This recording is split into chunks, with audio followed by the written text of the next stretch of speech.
Good afternoon, both of you. Thank you for making the time to attend this meeting. And as you know, we recently analysed the latest round of customer surveys, and 3 concerns came up consistently. Portion sizes on the tasting menu, the speed of service during peak periods, and the ambience, specifically music volume, during dinner service. Now, today's goal is to discuss how we can implement the new customer service procedures and get your feedback before we finalise them. Manager. Well, let's start with the first item, tasting menu portion sizes. Now, several guests felt the portions were slightly too small for dinner service. Chef, what are your thoughts? Yes, I've reviewed the comments as well. Some guests compare our tasting portions to other restaurants and expect a little more substance for dinner.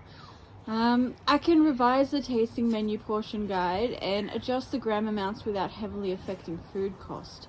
My plan is to test new plating next week. Oh, that sounds good. Now, once you prepare the new guidelines, we'll communicate them to the entire team. I agree with the chef direction. I think it would be helpful for both kitchen and floor staff if we hold a show demonstration once the new portions are finalized. When the wait staff understand exactly what the new planning looks like, they can better manage guests' expectations and confidently answer the questions. I can arrange a 10-minute briefing after prep next Tuesday. If that helps, that should give everyone enough clarity. Excellent. Let's proceed with that. You. Now, the second issue is service speed. Guests reported long waits between courses during busy hours. One proposed solution is to introduce a section leader system so communication is clearer.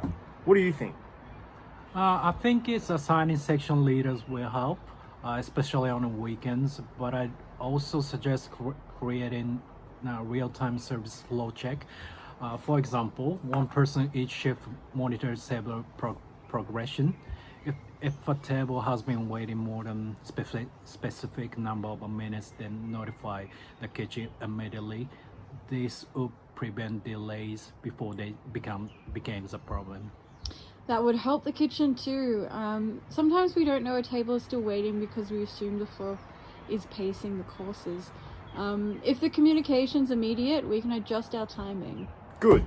Now let's implement a rotating service flow coordinator each shift.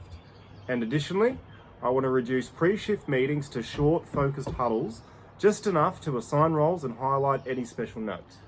That would keep us organized without a slowing down setup. I support that. The third issue is ambience. Some guests found the music too loud during dinner, and I want to establish a time-based guideline, lower volume during dinner, slightly higher later in the night. Any feedback? I think a time guideline is a good start, but I also like to propose the ambience check routine. One staff member per shift checks music volume, lighting, and overall atmosphere scheduled times. Maybe start middle and the end of the shift. The guests notice consistency, so this would help maintain stable dining environment. That's reasonable. From the kitchen side, we can communicate if we notice guests leaning in to hear each other. Usually that's a sign the music is too loud. Great! I'll create a simple ambience checklist and I'll add it to our shift routine.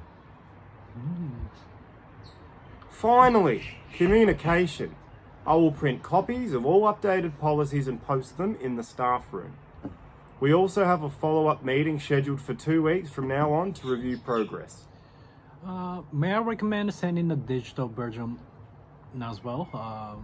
Many of us check updates on our phones before starting our shift, so having both printed and digital copies will ensure everyone sees it. Oh, good idea. I'll upload a digital version to the staff group chat today. Now, thank you both. This was a productive and constructive discussion. Now, let's move forward with the action items and make sure our service standards continue to improve.